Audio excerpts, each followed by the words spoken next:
नमस्कार दोस्तों संत कबीरदास जी के दोहों के ऊपर हम चर्चा करते करते आगे बढ़ रहे हैं। ज्ञान का सार यूट्यूब चैनल पर आप देख रहे हैं हमारे संत कबीरदास जी के दोहों की श्रृंखला, जिसमें हम कबीर साहब के दोहों के वास्तविक भावार्थ को जानकर अपने मन को उस सच्चे मन के मीत परमात्मा के साथ लगाने का प्रयास कर रहे हैं। तो आइए आज की वीडियो में जो संत कबीरदास जी के 4 दोहे वर्णित होने वाले हैं उसकी हम चर्चा करते हैं। तो संत कबीरदास जी ने पहले दोहे में कहा है, मान अभिमान नहीं कीजिए कहें कबीर पुकार। मान अभिमान न कीजिए कहें कबीर पुकार, जो सिर साधु ना नमे तो सिर काटी उतार। अर्थात मान सम्मान और प्रतिष्ठा जो भी आपको भगवान की तरफ से मिली है, इन चीज़ों का कदापि भी अभिमान मत करो, घमंड मत करो, क्योंकि ये व्यर्थ की बातें आपके कल्याण के मार्ग में खुद अवरोध उत्पन्न करती हैं। अगर आपका जीवन उस परमात्मा के प्रति अर्पित नहीं है, अगर आपके मन में उस परमात्मा के प्रति याद नहीं आती है, तो पक्की बात है कि आपके मन में कहीं ना कहीं अभिमान ने डेरा डाल रखा है।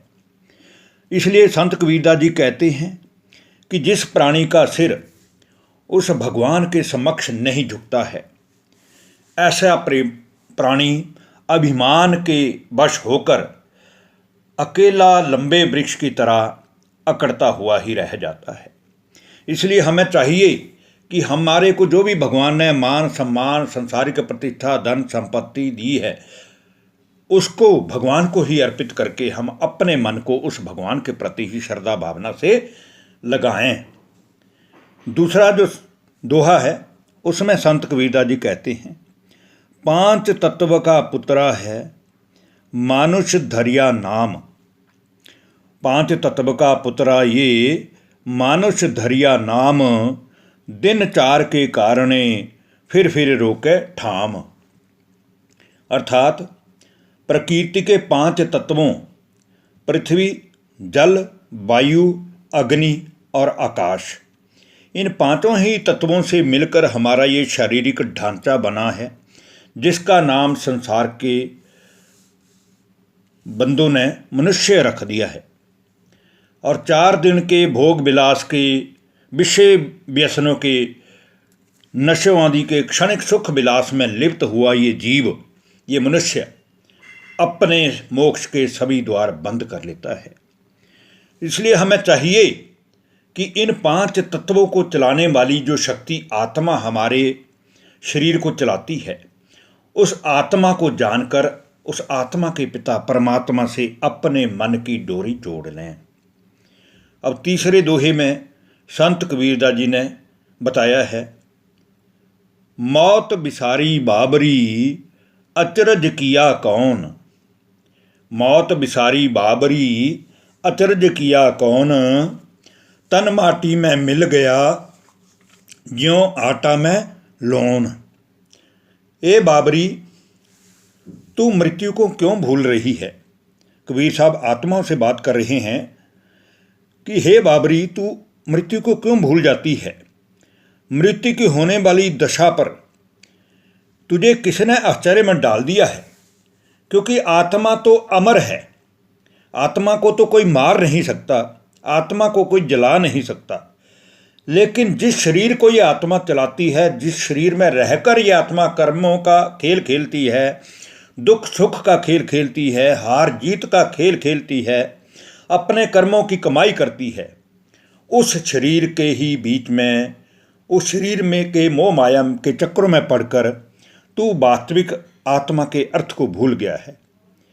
और इन सुंदर शरीर के प्राण निकलते ही ये फिर शरीर मिट्टी में मिल जाएगा, जैसे आटे में नमक मिल जाता है।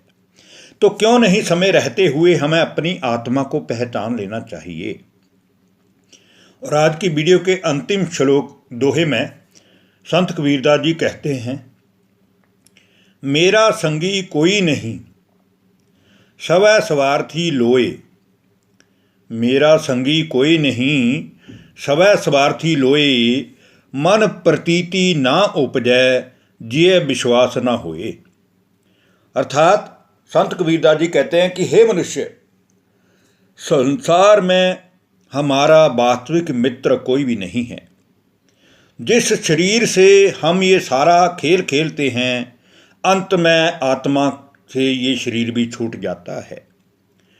तो ये तो आत्मा का ही मित्र नहीं है। तो आप विचार कीजिए कि संसार में लाखों करोड़ों मनुष्यों में से हमारा मित्र फिर कौन है।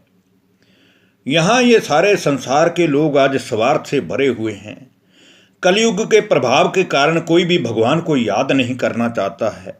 जिससे भी ऐसी आध्यात्मिक बातें करो, वो कहता है मेरे पास भगवान को याद करने का समय नहीं है। इसलिए मन में चाहे प्रेम हो या न हो, हृदय में विश्वास हो ना हो, किंतु सभी मनुष्यों को अपने मन में केवल अपने लाभ की ही चिंता लगी रहती है।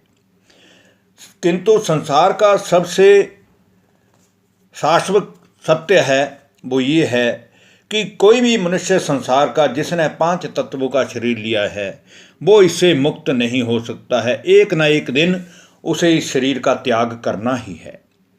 और अपनी आत्मा की उन्नति के लिए हमें पहले तो इस आत्मा को समझना पड़ेगा, और उसके बाद हमें अपना मन उस परम पिता परमात्मा से लगाना पड़ेगा। तभी हमारा उद्धार हो सकता है।